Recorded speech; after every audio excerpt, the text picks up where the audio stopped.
Welcome to Feminine Roadmap Podcast. I'm your host, Gina-r-Farrar. Each week, I bring you an inspiring conversation to help you navigate the challenges and changes of midlife so that you can not only survive, but thrive in your second half.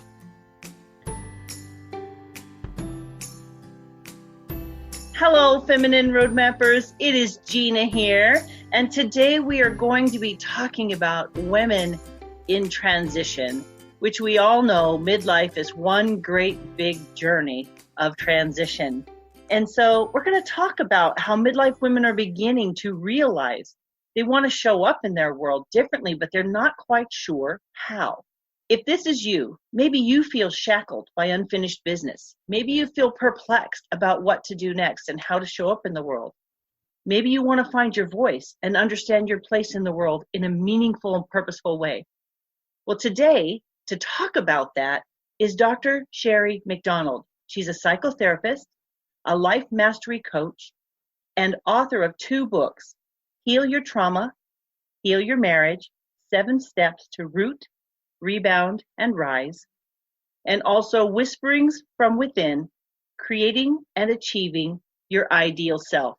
So without further ado, Dr. Cheri, thank you so much for being with me today. Thank you for having me. I'm real excited about this topic. Yes, this is a really important and very timely topic. I've noticed that a lot of women have that sense of dis-ease, and I was just posting about the idea of midlife crisis on my social media. I think it was earlier this week or the end of last week.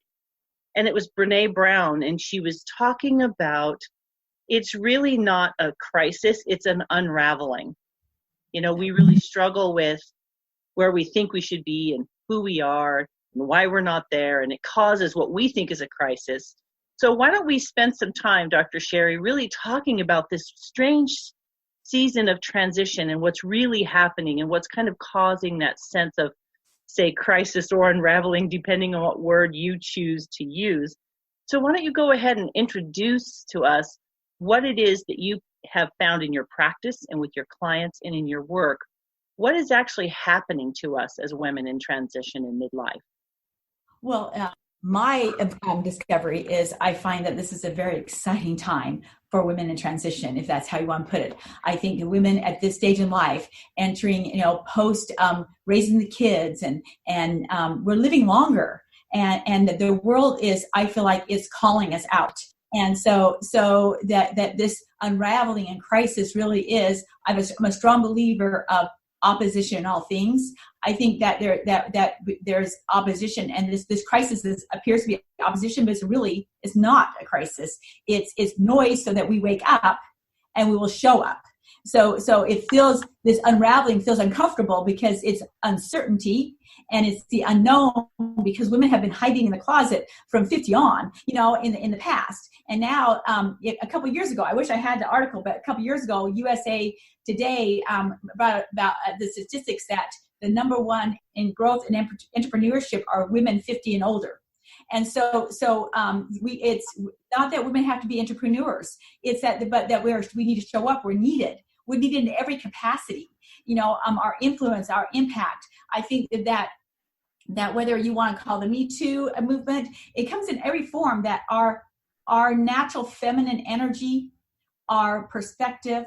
Men have a great ability. If I'm stereotypical, they when they look at a problem, they have a tunnel vision, and they're very tunnel vision, and they are very good at solving things. Women, we see 360-degree perspective all the time.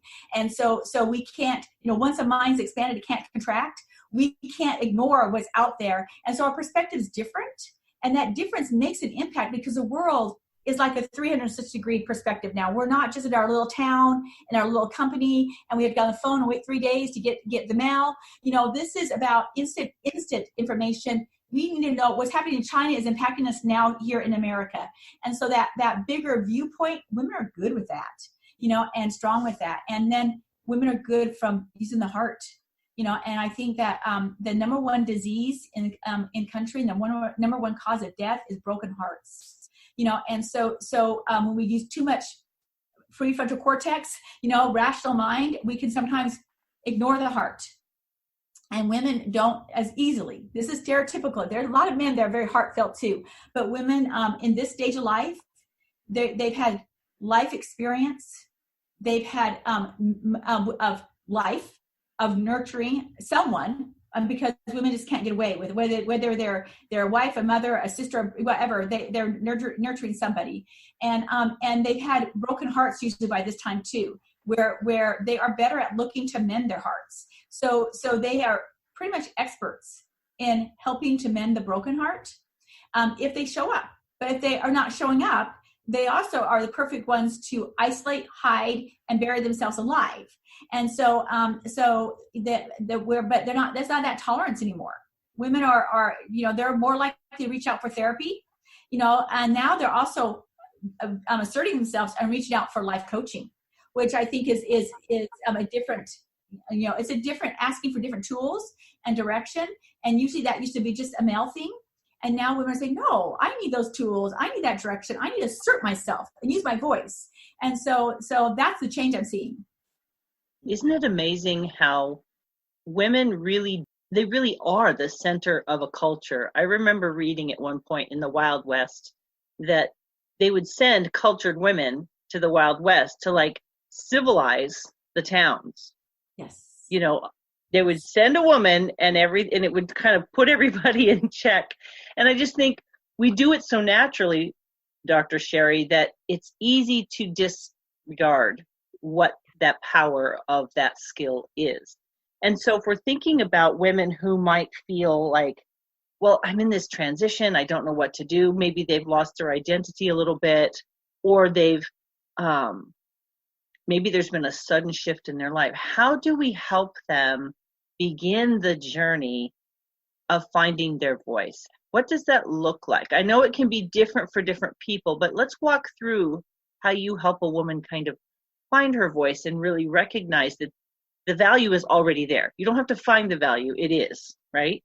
How do they tap into, acknowledge, receive, accept? I could think of 5 or 6 words, their own sense of value and where that fits in the world around them. Well, what I start with women is, one is if they're they made it this far to come and even talk to me, they're ready to show up. If they know someone that, like, I know she just needs permission, where we begin is you start where you're at. Just start where you're at. You don't have to be somebody else. You don't have to have achieved anything. Yet you do need to take accountability of starting where you're at. And remember, you're staying on 2 feet, and just like everybody else. And then I like to encourage them to, if they could imagine, if they could describe themselves as a character or analogy. I love that we get out of ourselves and we can be a little childlike. And who would you be right now?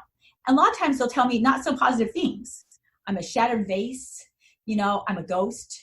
Because I'm invisible. They'll say these things that aren't very, I'm in a cocoon, and I can't get out, they're buried alive. And so because they're really, they think it's, I'm better dead than alive kind of, thing, but that's not where they're at all. It's a realization it's time to show up.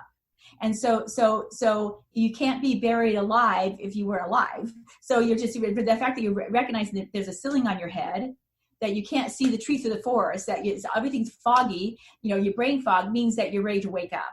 And so we use the analogy, and then the analogy of who do you want to become, right? So who do you want to become? And if you could make that a caricature or analogy, what does that look like? And so one woman, I just love it. She was a shattered vase, just shattered. And the way she resolved it is she put the vase back together with golden inlays. And it became more valuable than it was originally whole before it got shattered, because every piece is experienced now and it pieces together with consistent practice and effort, and let the uncertainty unfold to the miracle that it is. A lot of times, we don't know where we're going. We don't know what we want to manifest into. And that's okay. It's that we're willing to start where we're at and then begin taking small steps.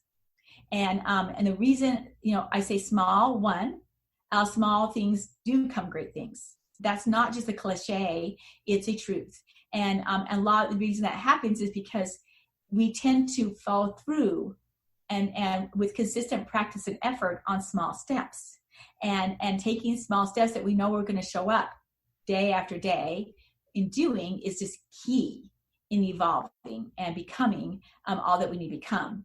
And so we start with small steps, and then the direction is, okay, what kind of small steps do I take? I know where to begin, because I start experiencing anxiety, or I think I'm gonna take a step here, and I wake up and I want to get out of bed, or I'm so overwhelmed I think I'm gonna have a panic attack, or I go to speak up and I get laryngitis. Literally, I get laryngitis, and so we talk about those things, and that's all that stuff is information. Is information of, okay, now you're really knowing where you're starting at. It's not just, okay, I'm 50 years old and I just launched my last kid off to college, and so I'm an empty nester. Okay, that's a situation, but that's not where you're starting at. Where are you starting out? I'm realizing I'm scared to use my voice. That's why I got laryngitis.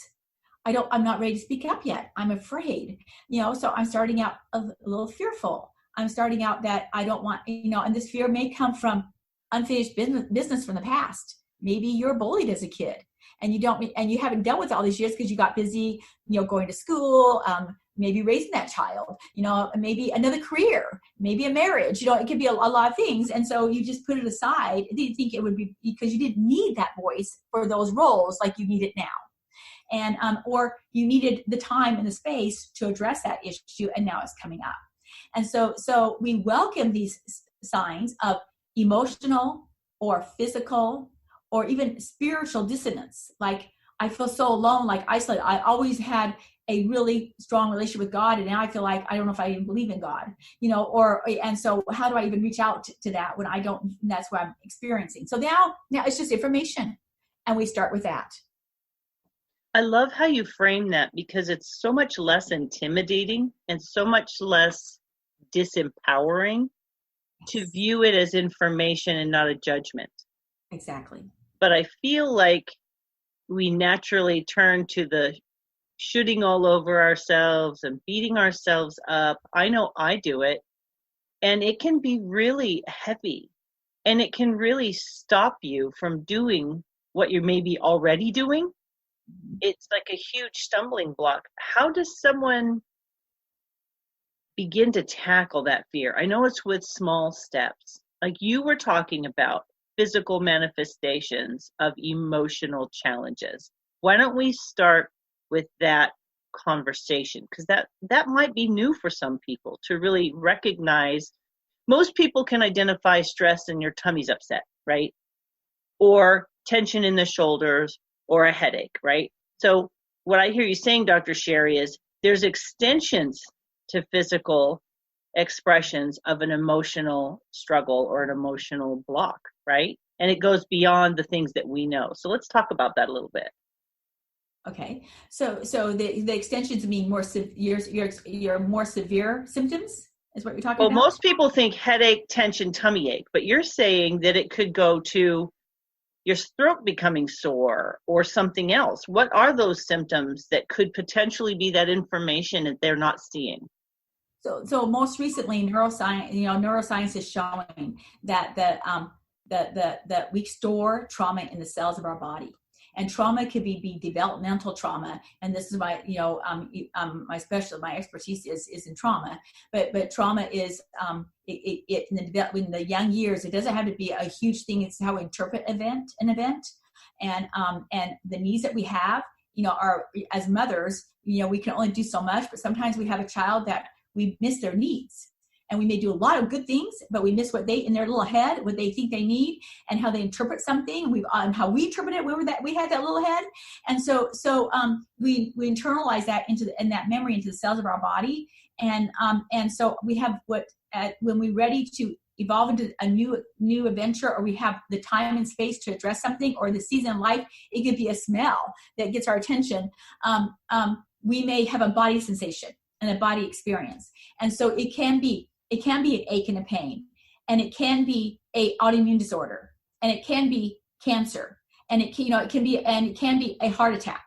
Depending how deep the wound is, and or how neglectful we've been with addressing that need, usually unconsciously, unfortunately. So as human beings, we are mind, body, and spirit. And I think it's important to remember that. And as we aren't one or the other. And so if we stay curious about being all three, it's easier to understand when a symptom comes and if a pain comes, okay, what is that about? And a lot of times we get fearful and we want to run from it and not be curious about it and just say, get this out of me, fix this, put that stint in, and if we step back and say, okay, my heart's crying out to me. There's a fracture I missed. And so I wonder what that's about. I'm curious about that. And so there's several ways to address that curiosity. And one is, if our body is in pain of some sort, we need rest. And we need, and I really strongly, recommend taking time out to contemplate, ponder, and engage in a regular practice. Again, consistent practice and effort is so key to everything, but in some kind of meditation of curiosity. If we just quiet our mind down and then even step back and watch the whirlings of the mind, instead of people they'll quit because they'll say, I can't handle this whirlings of the mind. No, step back and observe it, because there's probably, if you're out of the story, you're watching the story, you'll pick up on things that you don't pick up when you're in it. And we're wiser than we think we are. I really strongly believe the greatest healer is the inner healer inside. We are our own best teacher. But we are lazy. We're lazy. And we don't always go in there and do that. So this showing up in small steps is anything but lazy. It's a lot of work. 10 minutes in devoting to ourselves, that 10-minute commercial break can really be inconvenient and messy. And we love self-sabotage. I think we're addicted to it. So if we step back and we observe that the whirlings of the mind, the quietness brings up new information, the observation, we pull out things, and then we can consistent practice over time, knowing the answer will come up. It doesn't matter if it takes 1 day or 100 days. The answer will come up in its own time that is best in our highest best interest. When we are our own inner healer, we bring up our highest best interest to the surface. And then I really believe strongly using all our senses. The more of our senses we get involved, the more clarity that we get, and the more we get to the cells of the body to really release that information. And so I think write our story. When we write, we add our vision, we add touch, we can read out loud, we can hear, we can smell the paper, and the pen and paper, and get that in our system. And we can also go back and reread it and reread it and reread it. So we don't have to always remember, but, consciously, because part of trauma or these unresolved, we like to forget. And some of that is, for so long, it was meant to be a coping mechanism to protect us. But when we don't need it to be protected anymore, we still like to hold on to that habit, because we don't like to create change. We will handle change when it's thrown on us, but a lot of times we'll resist change because we have this imagination that there's no such thing as change, when that's all there is change. But we lie to ourselves and we pretend there's no such thing as change. So in embracing all the senses, we can avoid that trap. What's interesting, as you're talking about how we tend to avoid change, or we kind of resist our own noise, but we jump right in to other people's noise, right, and hold space for them. What's that about? That's part of that. Again, that's part of running away from our own story and deflecting, and the crave for, we think it's jumping into someone else's change. We're choosing to bring that change on us, but it's also arm's distance, and we can exit anytime we want. So we're really not obligating ourselves. We tell ourselves we are, we tell them we are, but we really aren't as obligated. And so there's a sense of control of stepping out of it. And then we're not having to do the work. Cheerleading everyone else to do the work and then taking credit for that is really fun, but it doesn't really get us anywhere. Very interesting. So we have soothed our minds a little bit by getting distracted, doing good. Right. But the good, better, best, we could serve other people so much better if we were willing to deal with the pain. Now, I know that some people feel like if they open that door, the pain will never end, or the crying will never end. And so they're afraid of the actual overwhelm of emotion, like it's going to be a never-ending tidal wave. Right. And I feel like, again, our best guide is our intuition, and intuition is different than fear. And so I think having some trust in when we've practiced that meditation I talked about, we also are awakening our intuition and learning to really listen to it. We all have intuition, but many of us we have never learned how to listen to our intuition, and we've never been reinforced to trust our intuition. In fact, if you've been bullied or abused or battered, you've been just discouraged to use your intuition. And so, and you've been taught to discount or disbelieve your own intuition. But as we practice that meditation, we can get reacquainted with that. And our intuition can guide us through our fears and give us a more realistic experience of managing our emotions. I also think that if we don't know and we're kind of paralyzed, it's the reptile brain, we get paralyzed and we can't, and we want that immediate gratification, we want the pain to go away and want to go to pleasure real fast.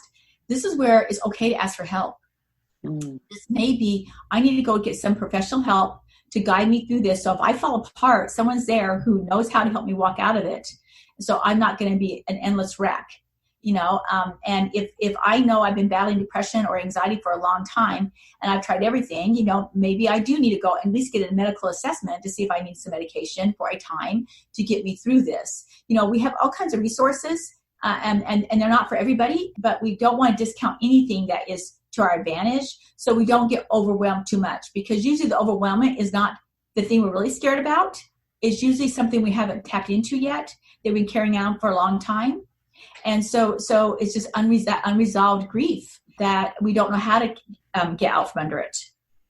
That's really a lot tied in with shame and guilt, that those are not meant to carry around at all. We're not meant to have shame, period. It's a made up thing. And then guilt is supposed to get our attention, like touching the burning stove, and then we're done.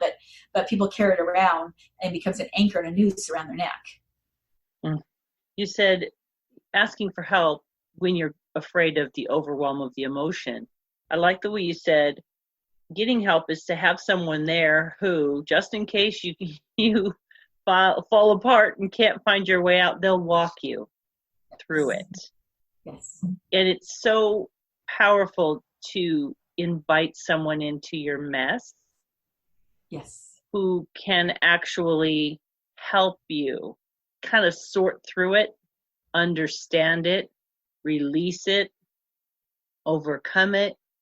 And I know, Dr. Cheri, and maybe you can address this, there's layers to the journey.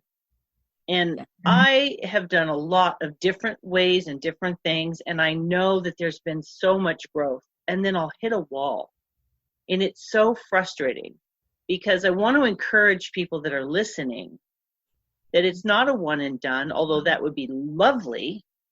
Sometimes, especially if it's a trauma of some sort that's been there for 30, 40, 50, 60 years, right? It's not going to go away in one pass, typically. It takes time to unravel.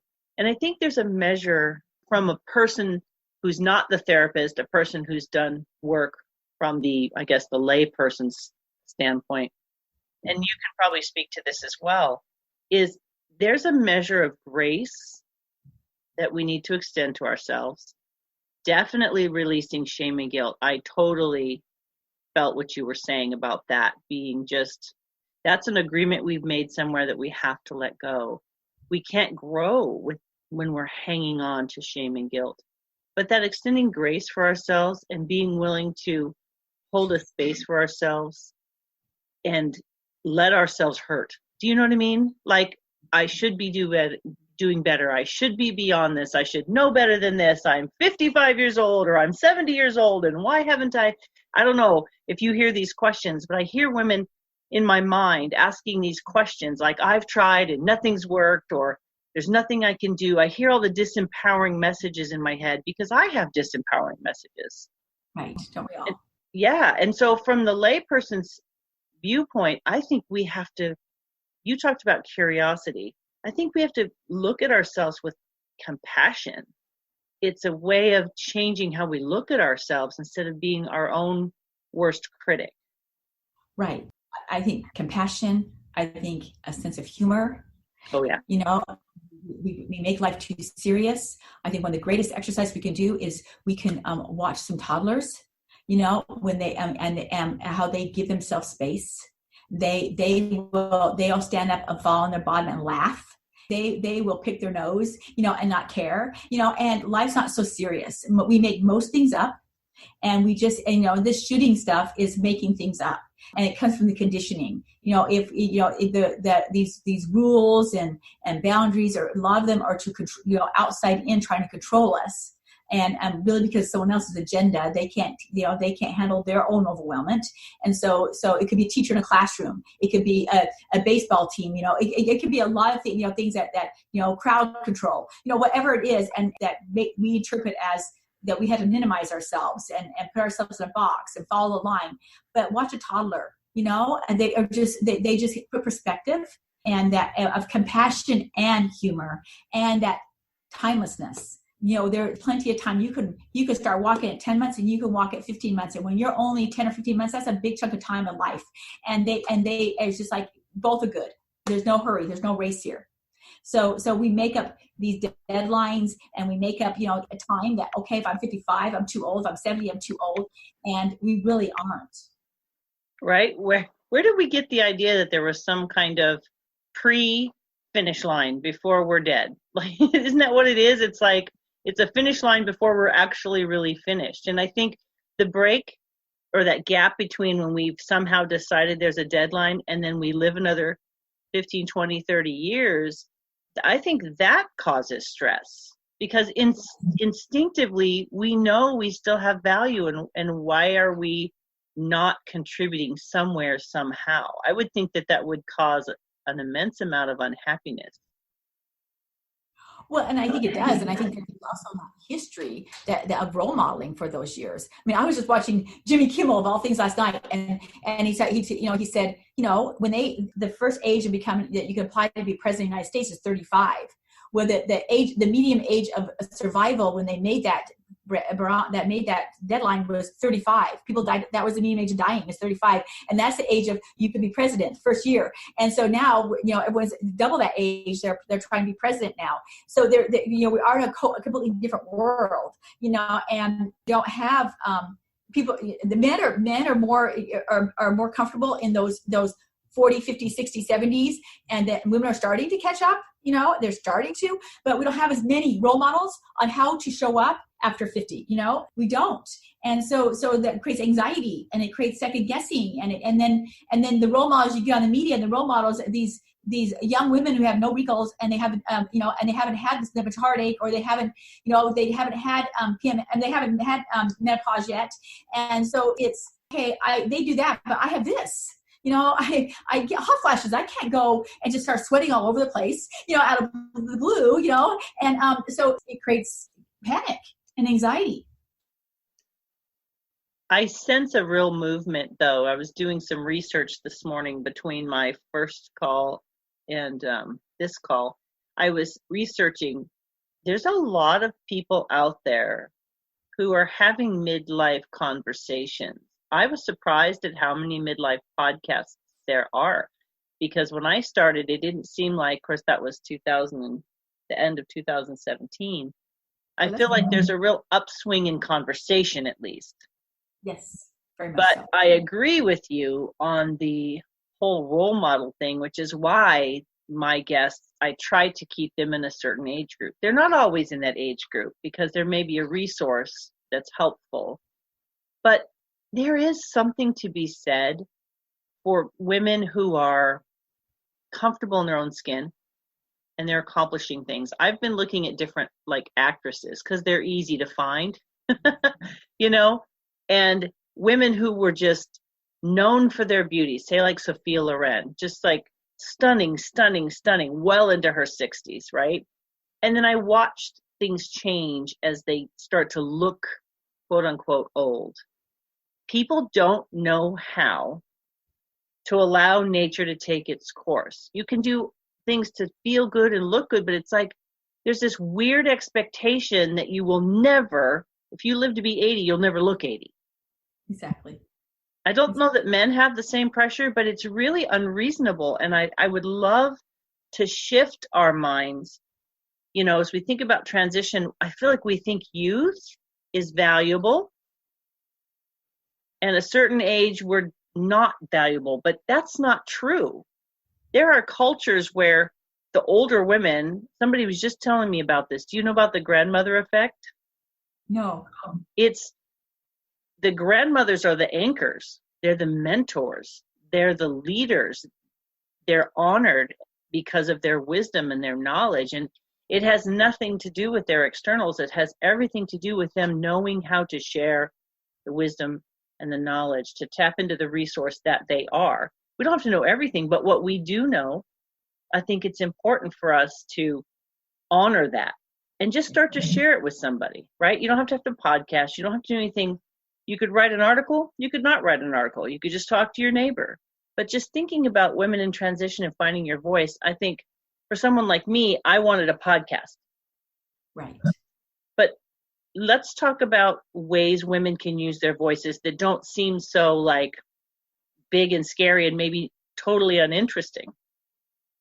One, I would, if anyone told me they felt uninteresting, I would contest that. I think that we all are, the diversity of everyone is intentional. And that if we celebrate that diversity, we get more out of it. And so there's, yes, society pushes for conformity in so many ways, and it paralyzes us and it shrinks us. And so the verse is just celebrate your diversity, and then find your niche that we know what our talents are. Share your talent. I don't care if you make the best banana bread on the block. Share it, because it's interesting. That we minimize the things that really make it great joy. But the truth is, who can't walk into a place and they smell great baking, and what happens? They get warm feelings and they take a big breath. It smells so good, and I'm so hungry, and they gravitate towards that smell, and then if someone made something homemade nowadays, it's like, did you really? And there's a half-hour conversation that could go, and they walk away touching someone's heart. So that's in one example, but it could be anything. It could be a good book that you read and you want to share that information about that book. And if you want to help in the community, I just think, our and this is part of my break free movement is people come individually for therapy, but then they walk outside the therapy room and they walk into fractured communities.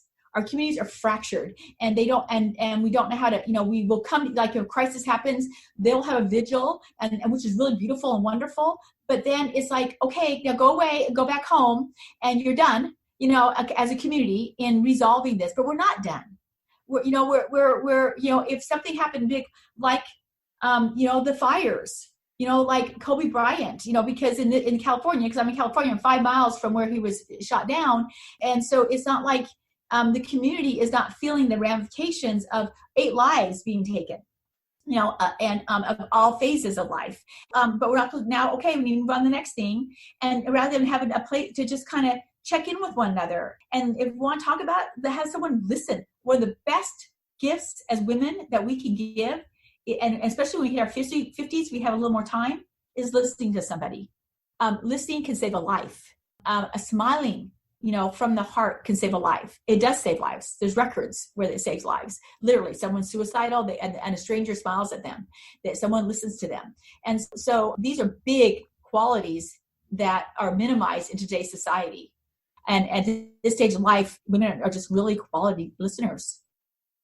That is so true. That is so true. I think that women don't, it's like we appreciate that from people, and we forget that we are a blessing to others. Exactly. Right? We're so used to the doing that the receiving is a challenge, I think. I think so too. And it doesn't take long. We can make an impression on someone within the first 60 seconds. So you can touch someone's lives significantly in 60 seconds. You don't have to have a PhD or some special talent, that requires years in practice. You can just show up for 60 seconds and make a life-altering change in someone. In the intro, I talked about, women wanting to show up in the world, not quite knowing how. This is a very practical answer to that. And not minimizing it, like you said, because I think we put the weights and the balances and the measures on things on whether or not they're valuable or not. But the person that we give that gift of listening to, or that smile, like you said, it could save a life and we may never know. So we need to see every heartfelt, sincere action that we do to and for another person. There's an intrinsic value in just the doing that, especially in this world where there's so much disconnection, right?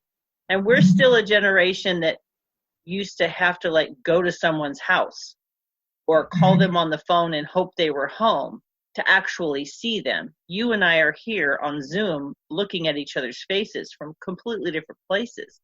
And I think sometimes that takes the place for some people of real connection. Are you finding that sometimes women in transition are feeling a lack of connection because we have so much texting and social media, but there's not that face-to-face, person-to-person, touch? Yes. So maybe some of that transition is reconnecting to real people face-to-face, because I know when my cup is filled with actual face-to-face persons that I'm more capable and more settled. Right. The other thing I wanted to talk about that you touched on, and we didn't quite dig deep, but is how our bodies store memory. So if a woman's wanting to transition and she's feeling shackled by that unfinished business, what part of that journey is the understanding that there's some belief systems buried under there that it's not as simple as just moving forward. Sometimes we really do have to go backwards a little bit to go forwards. Would you agree with that? Very much so. It'd probably be naive to think that we can work through every experience fully in the moment, especially in today's fast-paced world. And even if we're able to live in the country and not have such a fast pace, women tend to be other oriented, so they have other responsibilities, and so they just we don't think that we need to resolve certain things. And when the body gets our attention, it's just to remind us, okay, this is something you do need to go back and address. And sometimes it's just acknowledging an experience, and then other times it's revisiting it to really acknowledge the experience for what it was, and have a voice about it, and really tell your story so that you have closure. And a lot of women, it's, we don't want to bother people. I had one woman, she had bladder issues, and all the medications, all the doctor visits, they weren't getting anywhere. And so what women do is she just took the pill, sat on the donut pillow, and just kept on pushing forward. But then she hurt too much to go for her walks and for her self-care. And so then depression hits in, anxiety hits in, all trying to compensate because I just don't want to address that. And the result is she did need to go back. And she did go back, and she did, she had a tiny memory that she had an abuse situation, but she didn't have a full memory. So she wanted to say, I don't need to go back there. And so it took about 3 years for her to realize, oh, I better go back there and visit that. And some of the memory came, a little more memory, and some didn't. But what she did is she went and started talking about the significant people that a little girl in that situation should go talk to. And so as a woman in her 50s, she went back and talked to those people, and got all the validation and comfort and joint tears that she needed. And she's able to hand the mantle of responsibility to the parent the non-protective parent, without blame, without you should have protected me. Just say, you didn't know this happened to me, and under your care this happened to me, Mom. I need to tell you. And have Mom be Mom instead of her, running away from it, and all her symptoms dissipated. Wow, that's amazing. I know it's true. You and I talked last time about some of the symptoms I felt in my body. And I think it can feel overwhelming. This conversation is very big. Yes. And it's not always that big of an issue for some people, I think. Let's talk a little bit about our belief systems. I know we've kind of touched on it, but that's also a big part of being in transition, what we believe about our age, what we believe about our capability, what we believe about our value in the world, and knowing where to start. And I was thinking of that phrase, start where you are with what you have, right where you're at. If we can have goals, but trying to keep this transition shift in perspective of it's a staircase, right? And how do we help women really have the courage, because it comes down to courage, to step into the transition and the not knowing maybe what that actually means for them. Right. And so this is the whole, background, to my book, Heal Your Trauma. The 7 steps to rebound and rise are those very steps. And so we start where we're at. That's the rooting. Then the rebound is the work, and the rise is showing up. And the rebound, one thing that incorporates that staircase that you talk about, it's, yes, a lot of people, they have belief systems, but they're not so sure they're not even sure what their belief systems are. They're just living them. And so this self-awareness and insight, when you're busy taking care of everybody else, you don't do the reflection and have that self-awareness as you think you do. You have maybe awareness for everyone else, but not yourself. And so the quieting down, and to help formulate the belief systems, I find that as individuals, most of us have a laundry list of values and principles we try to live by, because most of us want to live the golden rule. Most people are good people. And so, but as individuals, I believe that we have about 4 to 6, I call core values, that really define who we are. And a lot of people, they will tell me they don't know what a value is or a principle is. They're so disconnected. And so you need to explore that. And then you say, you want to know what value is? Google core values, and you'll be sorry you did, because the list is like endless, and is beautiful, but endless. And so I love the exercise of this is where we depend on each other in the community is, I had one man, I said, ask others. And so he put out an email to everyone on his email list, I don't know how many people he had, but he got about 200 responses. And he just said, I have this therapy assignment, and I need to know, if you had to describe me to someone based on a principle or value, how would you describe me? And he got 200 responses, and he was in tears. This grown man was in tears because he never felt so affirmed. And he said, I could make a book out of this about who he was. And the irony of this, you take those 200 responses, and it comes out about 4 or 5 or 6 are repeated over and over. And those repeated ones usually will resonate like, that's me. That's me. Oh, wow, that's me. And so those core values become the stepping stones in the staircase, because usually the first violators of those core values are ourselves. And so when we're in disharmony is because we're not living the core value. This, because we have them, doesn't mean we live them. And we don't live them because we're conditioned in life, and we're trying to adapt to everything outside in. And we're unaware. But just because we're unaware doesn't mean we don't carry that dissonance around, and it doesn't mean we're not violating them. And so this awareness is the first step. And it's a fun step, and then, okay, I'm off. How do I get back into integrity? I know it's a core value, but I always tell white lies, and I always want to make people feel better. So I will, lie about that. And I always, lie to myself, we'll do these behaviors, good intentions, but we're not integrous. So it throws us off. That's an example. I love the way that you use the term that when we're in disharmony, we feel dis-ease, we feel out of whack. Sometimes it's just an alignment issue. Yes. Where in our life are we living out of alignment? And to our conversation about finding your voice, maybe that's the misalignment.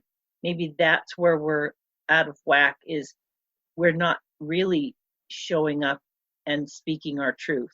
We're yielding and yielding and yielding, and that causes so much physical and emotional stress for us. As women in transition, yeah, we've nurtured a bunch of people up to this point, whether we've had children or not, right? We've been there for our girlfriends and our sisters and our mothers and our husbands, and you just add to that list. So it's easy to lose your voice in that, or you think that's the only voice you have, is being there for another person. And I've really struggled with that, because that's the role I started playing as a very young child, and trying to figure out in transition what is healthy, when it's okay to disconnect, and that's not disloyalty. Like you said, we are most disloyal to ourselves, right? So is it possible to kind of think, if I were my friend, what would I tell myself? That's a great one. Like, what do you call that? But like really thinking about if we're disloyal to ourselves, would we do that to someone else? And what would be the healthier or the more, what would we actually do if our girlfriend was going through what we're going through? Right. But that alignment piece is powerful. That is probably one of the most like aha moments. And you said some people don't know their core values. They may not even realize it. I always tell people, what's the thing when I'm interviewing someone who isn't quite sure, I've talked to a handful of people earlier on who weren't quite sure how to shape their message. And I said, what's the thing that you can't stop talking about? What's the thing that's always on your heart? You always circle back to it in every conversation, right? I think as women, there's some truth to that as well. Right. What is that gift or that skill or that thing that we always do? And it instinctively and inherently brings us joy, so we don't see it as what it is. Right. Is there a good journaling exercise? Maybe I love the reaching out to people. It's a very vulnerable thing to do, but it is really a blessing. I've done that before as well. The journaling exercise is what I said a little earlier, is begin writing your story. I think that's, a lot of people tell me that's really scary. To write their story, especially you go back to ground one. But our greatest insightful person and teacher is within ourselves, and the ways to combat the unfinished business is for us to dive in and combat it. It doesn't mean you have to go bulldozer and you can write a couple of sentences a day. A great journal exercise to prepare you for that or intermediate with that is, I love involving both hands. And so a fun exercise is you get a journal, and on the left side of the journal, you write with your right hand. On the right side of the journal, you write with the left hand. And this is where you're just engaging both brains and all of yourself. And it can be the same question. I feel today, and you can write with both hands. One for each hand. You can pick one day I'm going to write with my right hand, one day I'm going to write with my left hand. But it slows us down. It makes us present. I've had some fascinating things come up. People write different things with different hands. Sometimes they write the same things but different order. They get different feelings in their body when they write with different hands. So it's just a fun little exercise to explore. And then use different mediums. Again, I feel like we should be more playful. And so colored pencils, crayons, paste and cut. I think that whatever kids do, turn the journal upside down and write backwards. I just think that we just make everything so serious. But things come out when we jungle things, shake things up inside. They and put them in different order. They fall into the right order, and that's where the alignment comes. Sometimes we have to shake things up for the alignment to happen. So, because everything is so close, like with regards to giving to other people, that we start from very young, but we're taught to serve. Service is, I think we lose ourselves in the service of others is one of the greatest gifts that we are. As we rise up and we show up, we do it so we can serve one another. But slavery is a whole nother thing. Slavery is we start robbing from ourselves, and then we start taking, we don't show up, but it's all about them, and what we're doing is we're not helping them either. We're creating monsters, or by not showing up, it's all about them, and it's boring. We become boring. We're not investing, and we're not letting them invest in us. It's lopsided, and they're not in alignment, and we're not in alignment when we're slaving for someone. So it's a very slight difference, but it's so significant in how we show up.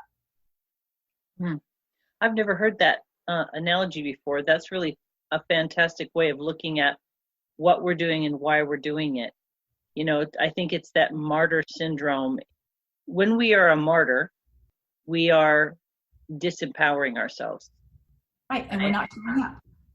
Martyring is we don't want to show up, and so we disempower ourselves on purpose, and or we've been conditioned not to show up, and so we disempower ourselves. So, but again, it puts both of us out of alignment.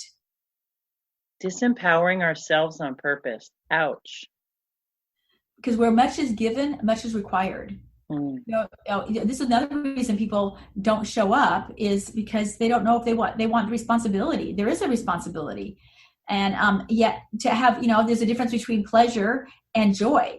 The addictive brain wants immediate gratification, so it goes from pain to pleasure, which is usually addiction, which eventually takes us down. Joy, is really investing in ourselves, being in alignment, letting our light shine, and it never go that love, always continues to grow in the heart, and it's ever rewarding, but it's a different path. And it's delayed gratification. It's facing the unfinished business. It's working through the unfinished business. Is learning, being insightful, learning about who we are. Is walking through those steps into the ideal self, is what I call it. So when you think about pleasure, it's more in the moment and more immediate. And escaping pain. And joy is a state of being. Yes. As opposed to something you're getting. Yes. Yeah. Wow. Finding joy in such a noisy world. I'm going to go back to, you talked about meditation. I use an app. It's called Headspace. Yes. And I love that guy's voice. Everyone does. Yes. That's why I like it. Because I get distracted by certain kinds of voices or certain lilts. Like if people have a quirky little thing, it's hard to focus, but he's got a very calming, mellow British accent, but he kind of talks you through a topic. So if it's on stress, for example, and there's 10 different meditations, you can choose 10 minutes, 15 minutes, and 20 minutes. And just so the audience knows, I have a very busy mind, very, very, very busy. It's busy all the time. And I have utilized a tool, Headspace, to learn to calm my brain down, to be quiet. And sometimes, and this is the beauty of what I think the gentleman who started Headspace does, he's like, the goal is not to be quiet. The goal is to learn to almost control for a moment. He doesn't use the word control, but this is my perception. It's disciplining yourself to sit still and allow thoughts to pass through without putting weight and meaning and, trying to solve a problem. Just be. And if a thought keeps coming, just keep letting it pass like a cloud in the sky. And I think when women are in transition, and I've done this, when I'm trying so hard to figure something out, I'm so driven to find the solution that a tool like journaling or a tool like meditation, you said something so powerful. When we shake things up, we do something different. Now, being quiet may seem like it's not shaking things up, but it does, because your brain's not used to that. Yes. To break those neural pathways, the habits that we have, so our brain can have to think differently or catch it off guard. I don't know what the right term is. Yes. Just opening another avenue, another choice. I love the word choice, Dr. Cheri. We do have a choice, don't we? It's one of our greatest gifts in life, is the power of choice. And it goes with the voice. As we speak up, we get to voice our choice. Ooh, I like that. So choice is the greatest gift.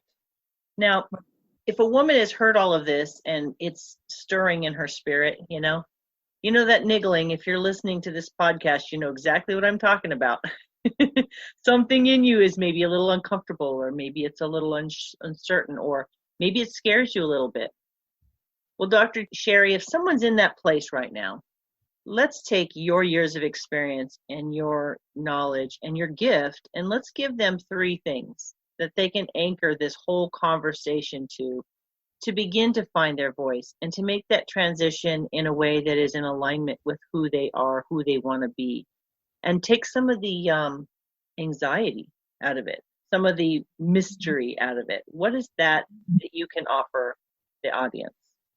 Well, one, I think acknowledging that they showed up today for a reason, and things happen for a reason. There's very few, coincidences. Things really have a reason. So be curious. I think curiosity is what, it can kind of take the sting out of everything and the fear out of everything. If we just take on, I'm just going to be curious. You don't have to take action. You don't have to say anything. You just be curious. I think that changing the state of our being, like the simple thing. After this presentation, go for a 15-minute walk. Neuroscience is showing that when you walk, the rational brain, that's our belief system that we have now, the conditioning kind of quiets down, and the creative imagination opens up. And so just do some binary movement like walking, and let what comes. And then recognizing, because out of small things come great things. So 15-minute walk is enough. You don't have to go on a marathon. And then the other is Be you. Realize good enough is good enough. It's sometimes we just really practice being you. I go look in front of the mirror and really look in your own eyes and see through the windows of your wisdom. We all have wisdom, and when's the last time you really looked in the mirror and looked at the creation that you are, and with curiosity? I've done that before, and that's a really powerful thing, to look yourself in the eyes. And one thing I might add to that is, if there's something you're holding over your own head, look yourself in the eye and forgive yourself. Yes. So I think that, we give mercy to everyone, and we need to, extend mercy to ourselves and step back and just be curious about everything that's happened in life. We're on this earth to learn. If we don't fall down, we can't stand back up. Every mistake has a golden nugget to go away with, to learn and walk a little taller. And so celebrate learning. Yeah. And isn't that what transition really is? It's just getting back into that place of being willing to learn. We don't have the answer. We have intuition, but that doesn't necessarily equal a concrete answer, does it? No, it doesn't. Oh, bummer. Well, Dr. Cheri, I want to thank you again for being a part of my show. We do have a YouTube video. I'm going to be putting the information about that below. But again, I want to thank you because I feel so connected to you. I love the way that you show up in the world. You have a very merciful, compassionate kindness about you. You're a very safe place. You're that kind of person that feels like a safe place. And I really appreciate the fact that you've gifted me twice with your presence and your wisdom. So thank you so much again. Thank you. It's been a joy. Awesome. Well, today I've been speaking with Dr. Cheri McDonald. She is a psychotherapist, a life mastery coach, and the author of 2 books. One is Heal Your Trauma, Heal Your Marriage, 7 Steps to Root, Rebound, and Rise. The other book is Whisperings from Within, Creating and Achieving Your Ideal Self. And if you head on over to www.feminineroadmap.com/episode 151, I'm going to have links to Dr. Cheri, her books, as well as our YouTube conversation. And while you're there, please leave your name and email address. I have a gift for you. Ladies, midlife is like any other season of life. It's what you make of it. It's a unique season where you can actually take some time to think about what you've experienced, what you've gone through, what from that you want to pull forward and shape into this new season of life. It's another season. There's a reason that you're listening to this podcast. Please take the time to look at these resources that Dr. Cheri offers. Get help if you need it. Don't be afraid. The life that you have is the gift that you get to open. It's up to you, my friends. So please lean into the process. Trust me. Trust Dr. Cheri. There's so much beauty in the journey, and there's so much more you can't even imagine if you just take the first step. So thank you so much for joining us today. We look forward to sharing more meaningful and powerful conversations with you. Take care, my friends.